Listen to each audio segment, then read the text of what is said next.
Hello and welcome everybody. Let's see, we got your boy Nobody in the Wind in chat. Welcome, welcome. Hope you're doing well, getting a good start going to your weekend. Let's see, did you know that the Elite Necromancer hood can be disenchanted for a stronger version of the Fortify Magic enchantment that has the downside of decreasing health regeneration? I did not. So is that something that's added by AE?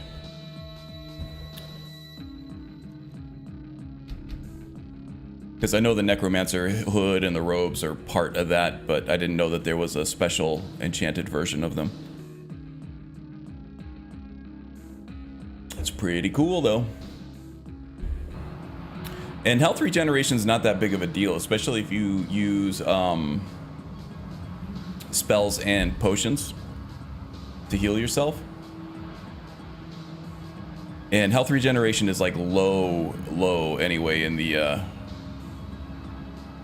vanilla regeneration values, so it doesn't really make that big of a difference. So that sounds like a pretty good trade-off.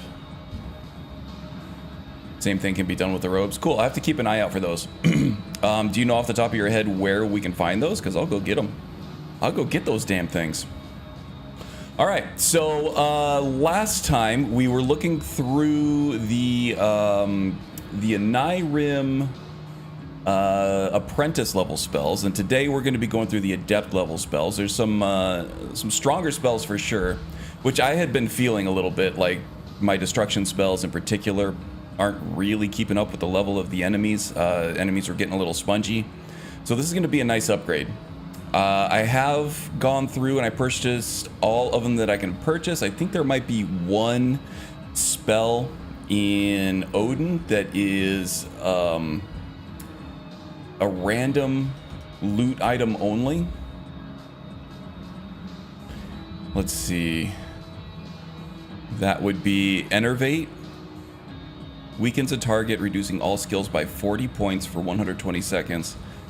Let's see. Are there any other LO adept spells here?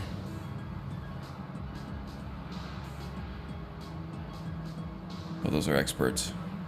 Forcible and Enfeeble, which I already have. I have managed to find those, or console them in anyway.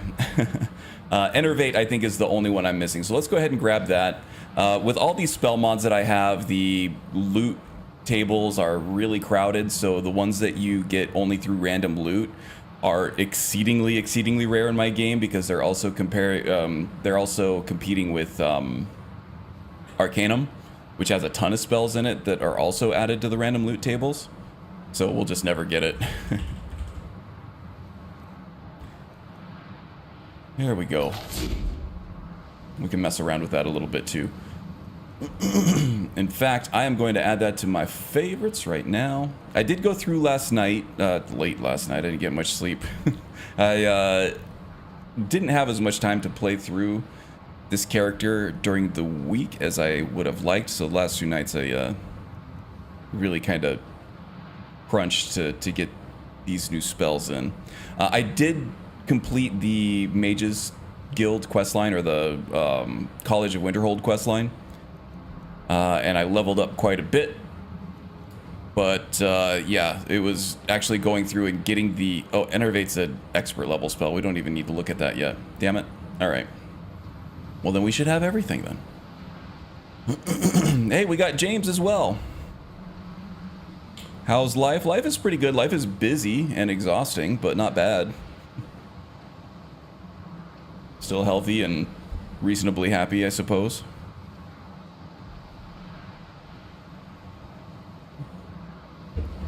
I could complain, but I shouldn't.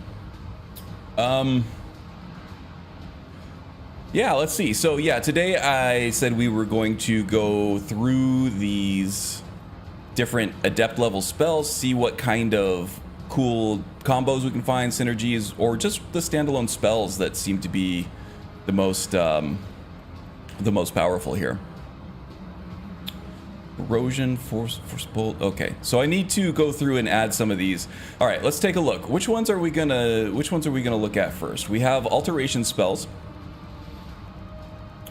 So the Adept level alteration spells that we have now are Barricade, which creates a stone wall in a straight line that blocks passage for 60 seconds.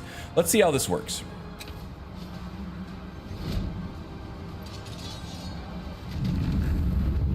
Okay. So not much of a wall, more of just kind of like a pillar or an outcropping. It's not a concentration spell, so it's not like the growth, the tree spell, the shrub spell that you get with the Druid Triumvirate spell pack, where you can just concentrate and just put down terrain everywhere. This one kind of just, it's a fire and forget spell, and it just does a little small area here. I wonder if the farther I cast it away, though, the Belran, get out of the way. Yeah, okay, so you target something farther in the distance, and it's just high enough that you can't get on top of it with a regular jump. Damn it. But I think if you cast this right in front of you, you can put a little obstacle between you and a melee attacker, and then you can kind of pepper them with destruction spells or whatever as they kind of try to chase you around in a ring around the rosy kind of situation here. So that's kind of a good tactic you can use, I think. The fact that it's a straight line going out from you, you can't do like a horizontal wall in front of you, I think limits its usefulness as an actual barricade. Like if I were trying to keep an enemy from getting through this door here, I wouldn't be able to just like do a horizontal sweep. I would have to, you know, get on the side of the door and then cast something. Now I'm trapped. There we go. And cast something there to keep them out. But yeah, this is a little awkward. And even then, it's like the space where I was standing is going to be empty space. So I'm not quite sure how useful that's going to be, other than just, you know, if I'm stuck in an empty field with a fast enemy who's trying to close the distance on me, I can put that down as just an obstacle to run around to keep them from getting me. Or if there's like archers, I can make my own cover. Archers are rough against mages because you don't have the armor to withstand their physical attacks. You kind of just have to rely on your mage armor, which is not as good. You use flesh spells. So this will give you something to kind of cower behind if you need it. So we'll play with that a little bit. Actually, let's go ahead and throw that into... Was that called Barricade? Gonna go ahead... Okay, we're gonna do some spell management here. This, in my opinion, is kind of like, you know, 75-80% of what being a general mage is just managing your spells. You're gonna have a lot of them. Now, if you're specializing into like Electromancer or Pyromancer, or you're gonna be just an illusion mage or something like that, then you'll have a little bit more of a narrowly scoped toolkit. Just make sure that I have my... Yeah, just wanted to make sure I had the right screen active. You'll have a more narrowly defined toolkit, which is a little easier to manage. But if you're going to be like a pure general mage that is just kind of like a jack of all trades, a master of none, that has access to all these spells that he could use in any situation, then you're going to be doing a lot of spell management here. Okay, what's next? Corrosion. Target loses 125 points of armor and 15% attack damage for 120 seconds. This is going to be better for like a spell sword or a battle mage if you have, or even like an arcane archer. You can hook this up to Lion's Arrow. If you're going to be doing any kind of physical damage at all, this would be good. Otherwise, this is only good for if you're going to be relying on conjurations and followers, which we are quite a bit, so this is still useful for us, but it's not going to strengthen our own attacks. It's going to strengthen the attacks of our minions. That makes sense. They can be found in a cave near Dawnstar. Okay, that's for the necromantic apparel stuff. Okay, we'll go check that stuff out very soon here. All right, so corrosion's good. Let's go ahead and throw that on group 2 here too. Corrosion of Conformity, the 90s grunge band. It's a good band. All right, what's next here? Detect life. We're only going to use that in specific situations and mostly just to level up alteration when we need a few quick levels or we need to catch it up to something else.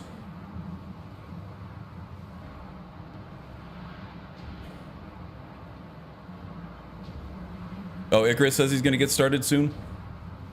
I was wondering if he was just kind of, you know, not feeling the whole content creation thing anymore, or if he was feeling the itch yet. I see him around the Discords now and then. He hasn't really been very active in the Skyrim community, but it'd be cool to see him come back at some point. Enfeeble. Target can't recover stamina and has 20% chance to drop their weapon or shield with each use for 120 seconds. So is that with each use of their weapon or shield, or each use of this spell? I think if it's going to be over the course of 2 minutes here, then that's going to be with each use of the weapon or shield. This is also going to be very good, especially against melee attackers. Well, only against melee attackers. Let's go ahead and throw that over there as well. And what I'm doing here with these equip sets is I'm adding these spells from my favorites menu into these groupings. And then once I have these in the groupings, I can set these how I want. Like if I want barricade in my left hand and corrosion in my right hand, all I have to do is hit the back button, or I use a controller, so it's the Xbox controller. Hit the back button to save that equip state, and you can see the L and R next to those two spells that I have equipped. Now, when I hit the hotkey, okay, we'll start over here. Now I have Iron Flesh in my left hand and Conjuration, a minion conjure, in my right hand. If I use the hotkey to get to that group, that equip set 2, now I have the Corrosion in my right hand and whatever else in my left hand, the one that I set. Barricade and Corrosion. And it does that, it remembers what hands you had the spells equipped in. So it's not like trying to fiddle with the vanilla hotkeys where you have to put the spell in your left hand and then activate it again to put it in your right hand, and then activate another spell to get it in your left hand. It's one button click and you get both spells exactly where you want them. And this comes with Sky UI. It comes built in with Sky UI. It's a great underused feature, in my opinion.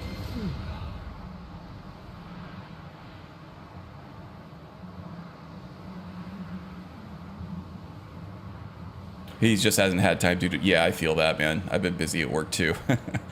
It's like if I do have the time, I don't have the energy, and then if I have the energy, I don't really have the time. Sometimes I don't have time or energy. Wow, look, I have 19 grand soul gems. This is amazing.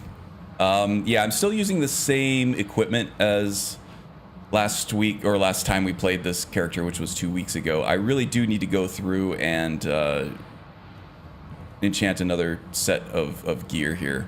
I do have the twin enchantments perk now, so I can double the amount of enchantments that I have, and I'm also, I think I've capped out my enchantment skill at 100 as well. Yeah, which with classic classes and burst signs gives you another 120, or gives you another 20 points to that skill. But also, if you're running Ariel through Winter Sun, it's devotee of Ariel, you get another 16% in that skill, so another 16 points once you reach level 100. So if you're an Altmer and you take Ariel, getting those skills to 100 is really important, because then that gives you an added boost on top of it based on your favor with Ariel. So this guy's going to be very powerful. Very powerful. Oh, and also I'm running the Galder amulet, which adds another 10% for skills effectiveness on top of that. So I'm kind of really leaning into this jack of all trades thing, and he's at this point like a master of all trades because of all the different boosts I'm getting to all different skills. So that's good. But back to the spells here. I'm going to try to do this a little more quickly because we are taking a long time going through these Adept level spells, aren't we? Okay, Detect Life. Enfeeble is another good one. Did I group Enfeeble? I don't think I did. I think I was explaining how to do this grouping thing here. Vespina Monteliette. Welcome, welcome. Hope you're doing well. Having a good weekend so far. You went Ariel? Yes, I did. And yeah, that's for reasons why I explained. If you have another... there are other ways I could have gone with this. I think Mehrunes Dagon gives you a significant boost to destruction spell magnitude. And once you get devotee status with him, he kind of just blows up all your enemies for you as well. But if you have any recommendations for Winter Sun or Standing Stones or anything else, I'm all ears. Let's hear them.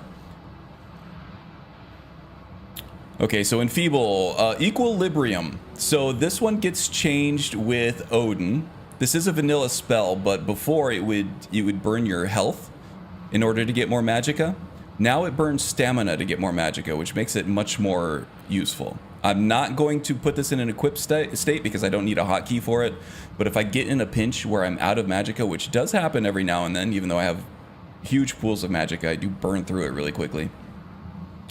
This could be useful. Just find cover somewhere where I'm not going to need to do a dodge roll. Blow through all my stamina just to get some magicka back.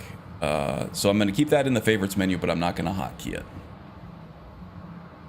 And I see you're the Archmage. Yes, I am the Archmage. I do have the Archmage robes as well. With Zim's Immersive Artifacts, these become a little better. All spells cost 20% less to cast, which I think is the vanilla enchantment. But then you also get 50 to fortify magic and 150% to magicka regeneration. Which is all well and good, right? This is going to keep me casting spells for longer, but with the twin enchantment perks, I feel like I can do better with a custom piece. And you also get the added disadvantage of not being able to equip a hood with this. You can put a circlet on, but you don't get another enchantment slot with a hood with this. So I'm skipping it. But yes, I have become Archmage. The Archmage's diadem?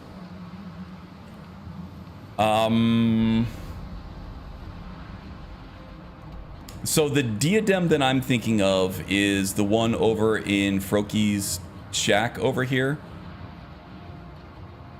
And that gets changed through Zim's Immersive Artifacts, I think. It gets swapped out with something else. Oh, it's in the maze with Shalidor's. That rings a bell. Okay, yeah, I still do have to go through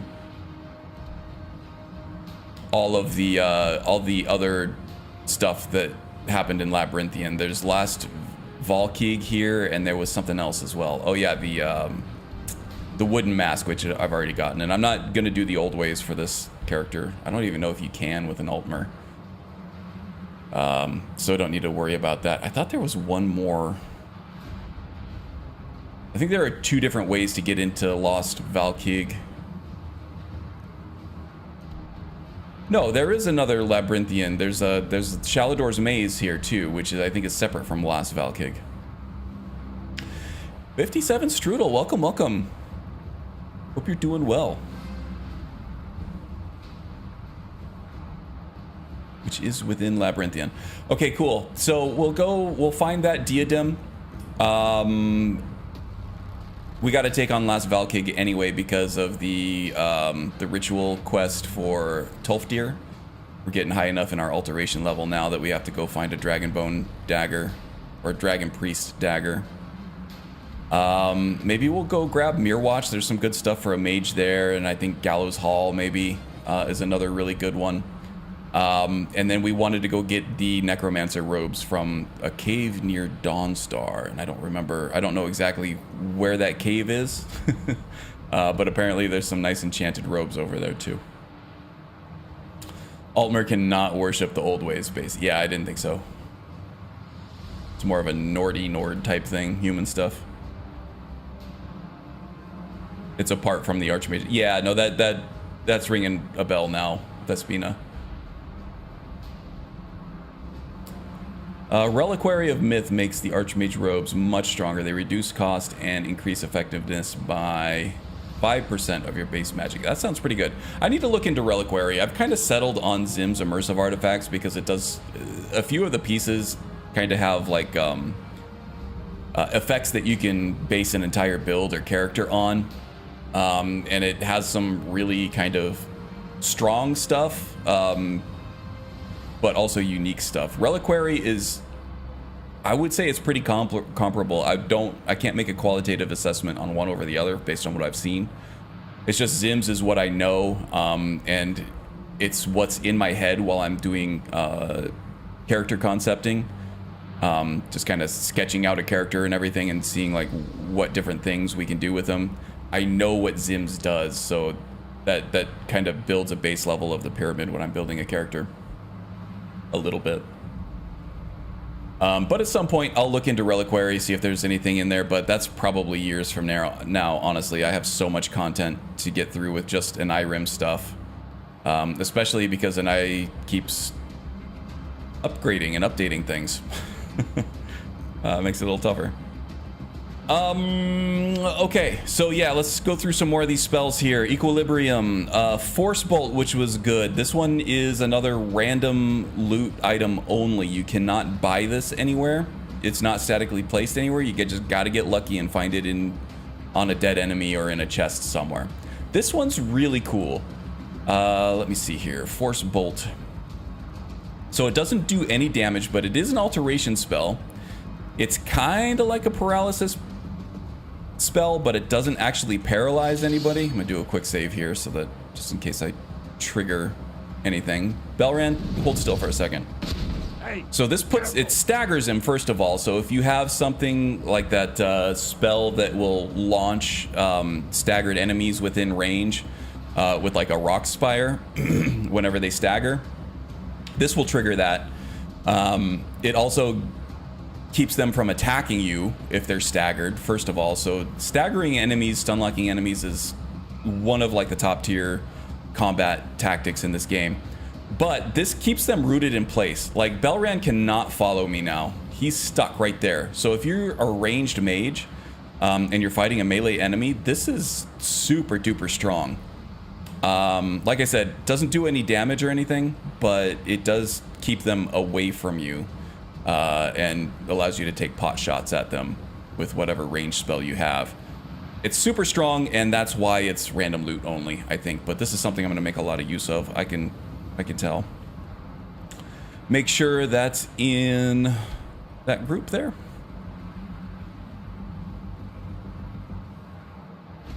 You like, well, Reliquary is more unique than Zim's. Yeah. I mean, I can see that. I don't know. From what I've seen, it's like just different combinations of regular effects though, right? Zim's has like these just out of left field bonkers effects on some of them.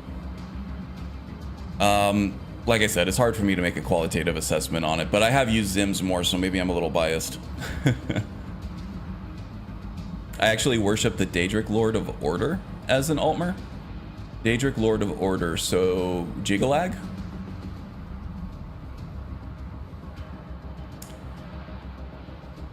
If that's the case, having 2000 Magicka base gives you 100% reduced cost and augments effectiveness. Yeah, that's cool. But 2000 base Magicka is hard to do. That's hard. Really hard. You're like in levels of 100s there. If you're getting, you know, 10 attribute points per level. And that's Magicka base. That's not Magicka with enchantments and effects, right?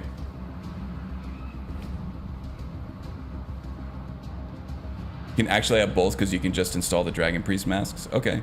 I'm actually not upset at the vanilla Dragon Priest masks, honestly. I always thought they were pretty good. I'll have to look into it. See which ones I like better, for sure. I'm not poo-pooing on it at all.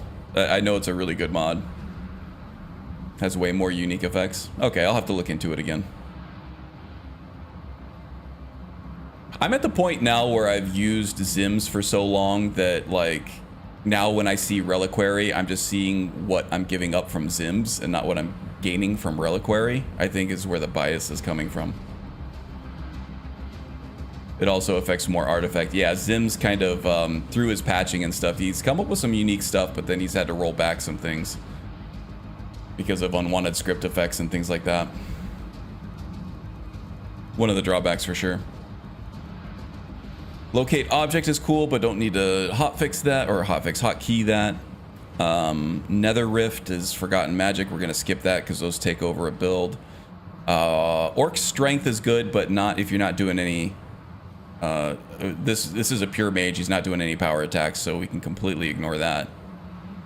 We could use this on, like, Power of the Master, I believe, maybe. And apply this to our minions. That's an interesting thought. Let's see if this actually works. So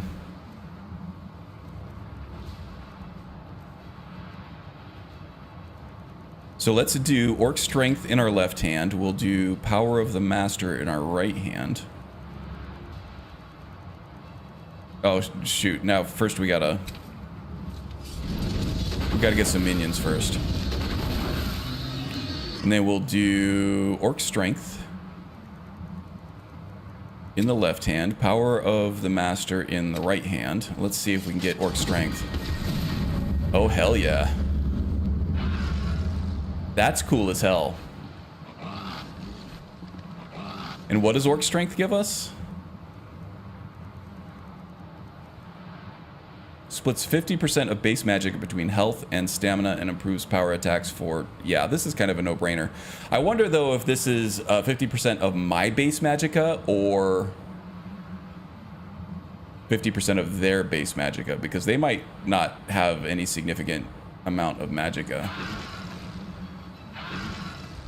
Hey, Mr. B, welcome, welcome.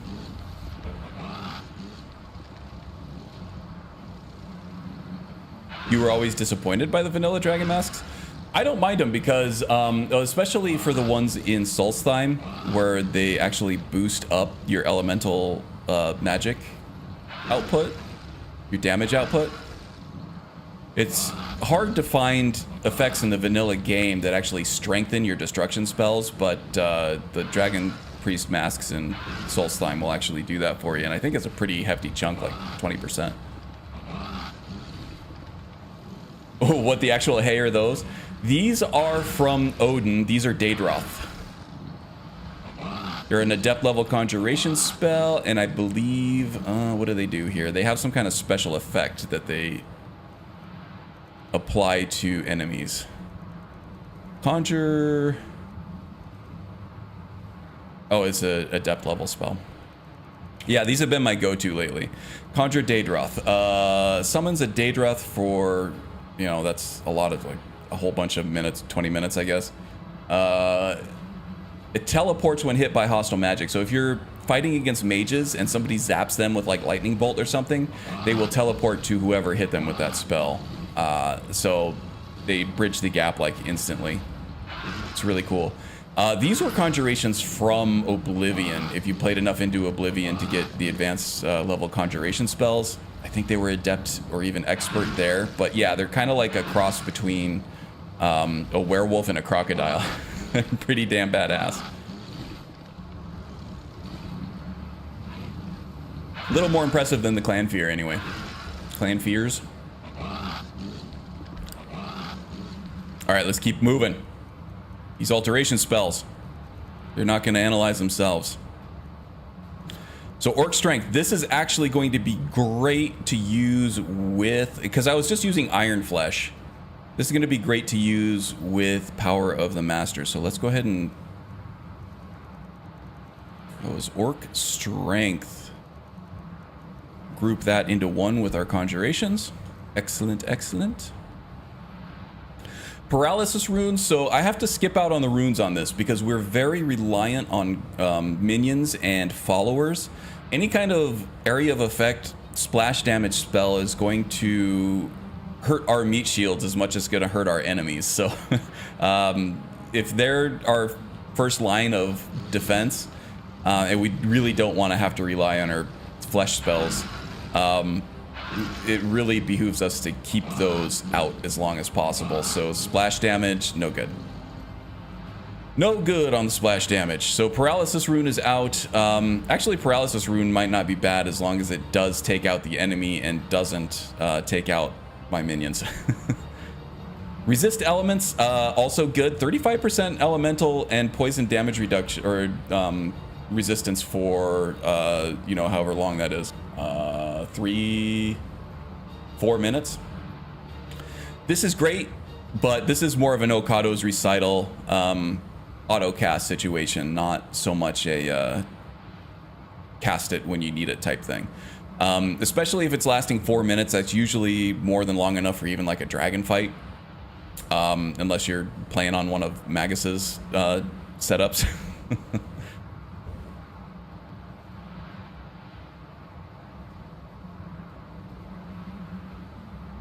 Solstice's Mask were good, but they are the exception that proves the rule.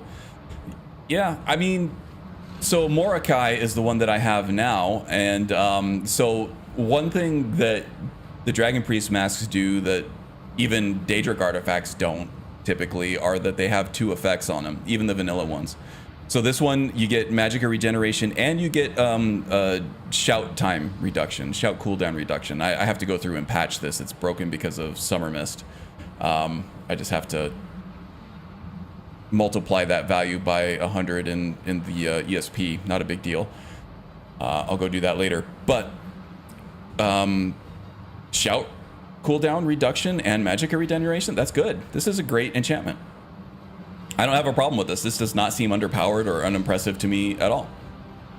Now, these are effects that you can get on an Amulet of Talos and, you know, just a regular old set of mage robes, but having extras is always helpful. And especially having 2 in 1 slot, especially if you're not an enchanter that can do that with anything. That's where I recognize them. I should have guessed there'd be some mod that added them to Skyrim. Yeah, they do look a little more different than they do in Oblivion here. They're a little more high poly, I guess. A little less Pac-Man. A little more imposing. I don't even want to look at them that long. They're kind of creeping me out.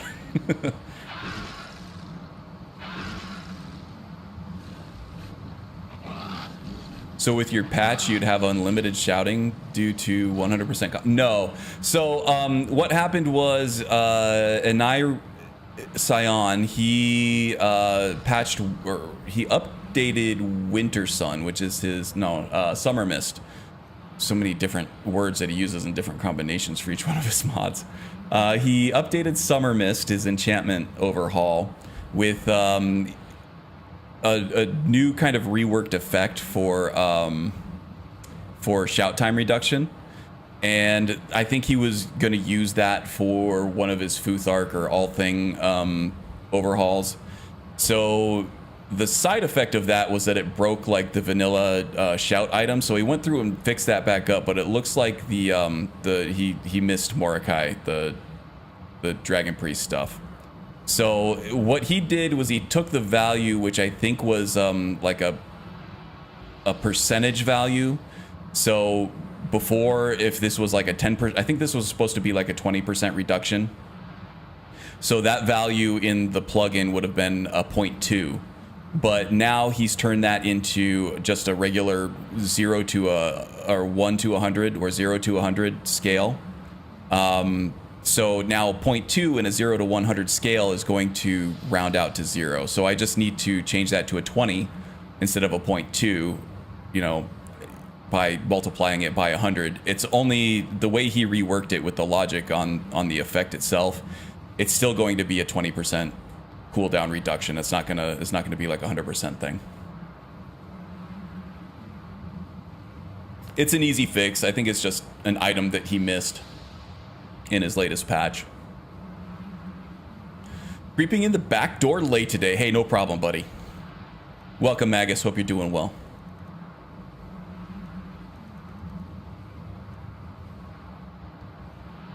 The shout reduction comes from Zims. This is Oh, maybe that's why it's not a vanilla thing then. Maybe I am mistaken. That would explain why it's 0% and not 20%, because there was no Zim and Summer Mist patch for the newer version of Summer Mist. Still an easy change, but yeah, that explains it.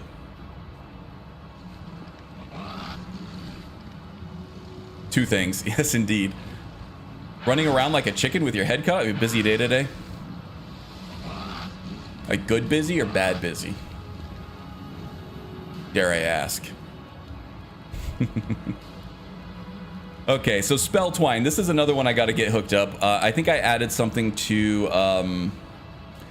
Iron Flesh, and I'm not sure what it was, so I want to redo my Spell Twine. I want to redo Okado's Recital and Spell Twine before we kind of get started in earnest here.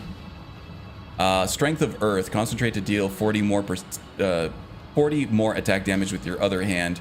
Release after attack. So this is more of a battle mage spell sword type thing. This is not something we're going to be doing. This would actually be great for a battle mage or a spell sword, or just any kind of like alteration swordsman like Alicel was. Yeah, concentrate this spell. Just go like this and go with the glowing, you know, how you do in real life. And then you're gonna get 40% is huge for like with the sword or whatever one-handed weapon you have in your other hand. And then when you release that spell, it causes a stagger to all nearby foes. That's amazingly good for a spell sword. Very cool, very cool. But basically completely useless for a pure mage, so we're not going to be spending any more time on that. Telekinesis, I'm not going to hotkey that, but I'm going to put it in the favorites just because it's a utility spell. And I did make some really good changes to this with Odin. Makes it more viable as a key piece of your offense. But I might do a build off of this at some point, but mostly I'm just going to be using this to throw levers and grab keys from the other side of a wall, if I can even remember that to do it. Tharn's Prison. This is another one that I should hotkey. This kind of works almost exactly like Force Bolt, except I think Force Bolt might be a little bit better because then it doesn't actually have a cage around someone that you can't pierce with a spell. But we'll mess around with this. We'll experiment with it. Where is Tharn's Prison here? Oh, I got so many damn spells in my favorites menu. Here we go. Put that in slot 2. Let's do this.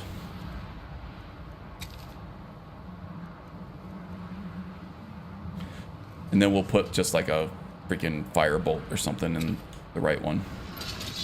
Let's try it on. Oh, Daedroth resisted that. Watch it. Yeah, that didn't even hit him. This acts as kind of like a shield because there is like a physical model between you and whoever. This is going to take an enemy out of the fight. I think they can still attack through that, but it's going to be really hard. You'd have to really try to finagle a projectile through this. This is good to take somebody out of the fight, but yeah, Force Bolt's just going to work so much better for this. So I might goof around with this a little bit just to play with it because it does have a pretty cool effect here. It looks really awesome. But I think for all practical purposes, Force Bolt does exactly the same thing, except it also allows me to attack them.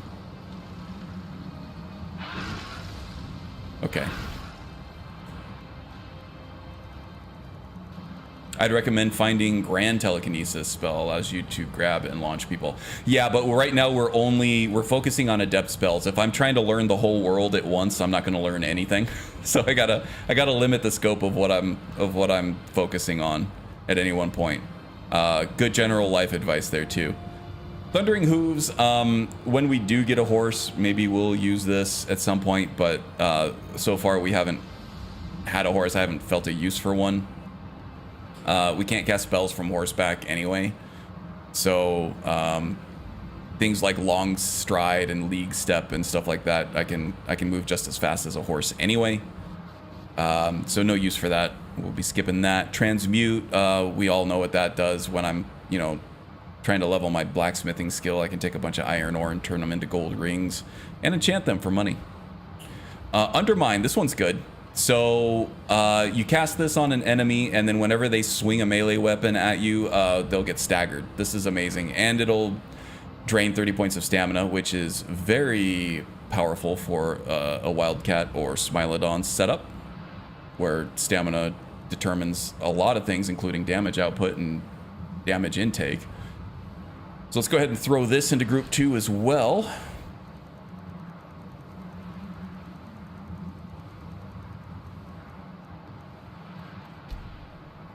For our combat slot there.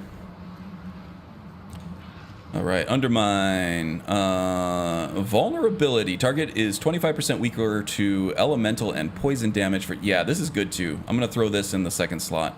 So this just makes people, enemies, or whatever target weaker to whatever trying to cast at them. 25% is a huge reduction in resistance for sure. Nothing to sneeze at. Water breathing, I'm going to keep it in the favorites menu just in case I need it, but not going to hotkey it. And then web, we'll go ahead and throw this out there too. Basically, you just spray it on the ground and it slows down anybody and their attack speed, which is nice too. Attack speed reduction is a damage reduction in terms of damage per second. So it halves their, or it slows their movement speed, and it halves their damage output for 40 seconds if they step into it, which is great. So let's throw, and the effects look pretty cool too. Probably something I should have used with my druid. The druid had enough going on though. It was, didn't want to muddy the waters too much with that concept. Okay, let's take a look at what this web stuff looks like, because it's pretty damn cool.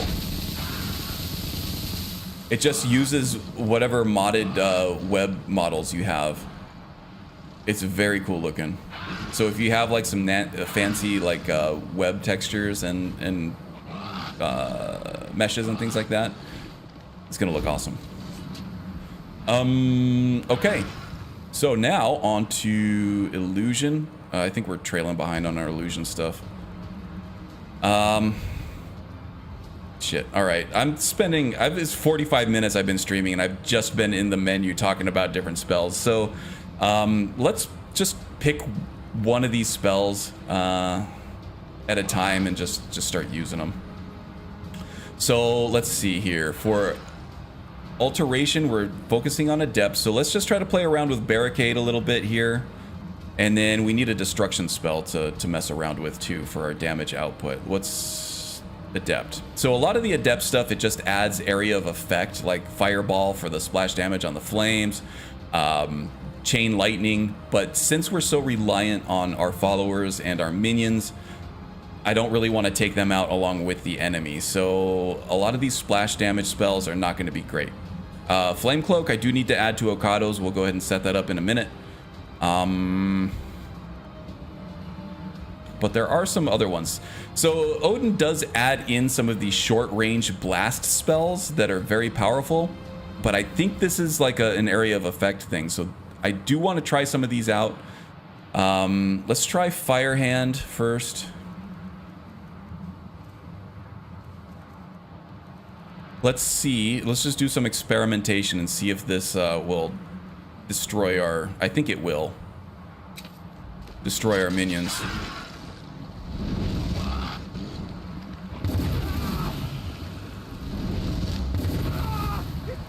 Actually, no, it seems very targeted here.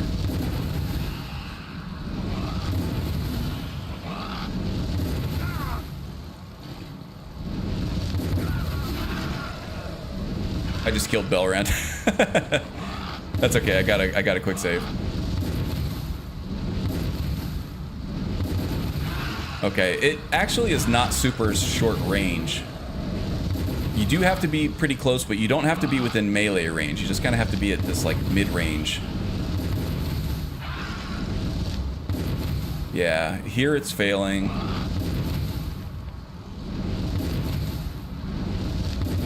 There we go. So we can try that. Those are very powerful spells. It doesn't look like there's an area of effect on it. So let's do Fire Hand and Barricade. Just so we can get a feel for how these work in combat. Okay, Okado's Recital. Let's set up Okado's Recital here with some adept level spells. We have cloaks and stuff like that now too. First of all, where are we going? We are going back to Labyrinthian, I think. So there's going to be plenty of undead, I think, in Lost Valkig. We're also going to need to fight a dragon over here on the Overlook to get Kazovang's Fang. So we'll have to play that by ear. But let's go ahead and get, I think, Frost Hand or Ice Hand.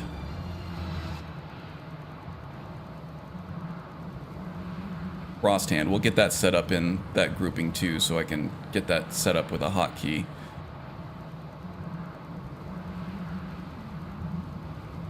And Greater Ward. Gonna need that there. Frost Hand. We're gonna need things like Ice Shards, Flame Darts. Okay, we'll get that set up when we get there. Let's focus on Okado's Recital. Sorry, I'm all over the place today. I really try to save a lot of this menu management, inventory management stuff for off stream, and then on stream I can just start blasting stuff. But I think this is an important part of a mage character, right? Especially a general mage character where they're going to be doing a lot of different stuff with a lot of different spells. Just want to walk you through my thought process on a lot of this stuff. Lightning Strike is good for a dragon for sure. Okay, so Okado's Recital. We're definitely going to want our Iron Flesh spell. That's kind of a no-brainer. We have 0 armor rating, and we also have perks in Ordinator that synergize with Iron Flesh and make it stronger. So we're definitely going that. That's page 1. And empty out Okado's first.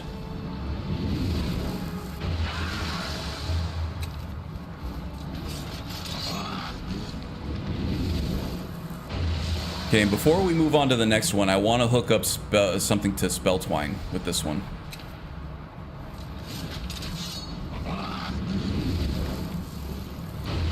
Recommend God Form. God Form is not an adept level spell though, right? Once we get there. God Form is great. But that's either a master or expert level spell. I'm 100% sure it's not adept level. We'll get there. Key bindings are crucial for a mage. Yeah, they are. And Sky UI helps a lot with that. To make sure that you're getting the right spells in the right hands. Okay, let's see. Cushion, no fall damage, don't care. Haste, speed, 15%, that could help. Flow, spells are 20% cheaper, that could help as well. Heals for 50% of alteration level. We don't need that for Okado's Recital. If we had Overflowing Cup, that would help. But we don't right now. Maybe that's a perk that I'll take at some point. Blood, weapons damage. Yeah, we don't do weapons. Feather, carry weight, no. Rock, weapon damage taken, that could help. Magic resist, I gotta go with the magic resist on this one. It's too important. Okay, so now we have physical damage reduction and magical damage reduction. Okay, for slot 2, especially since we're gonna be fighting dragons and dragon priests right now, I kinda wanna put resist elements on slot 2. So resist 35% of elemental and poison damage for 241 seconds. So 35% is great. This is awesome, especially because I don't have any resistances on my equipment right now. So this will stack on top of the 15% magic resistance that we just took with Spell Twine. And also there's what is it? I think it's a 15% for Agent Amara as well, right? So we're gonna be taking, that is 65% less elemental and poison damage. That's great. Or magicka damage, I guess. I kind of like this one.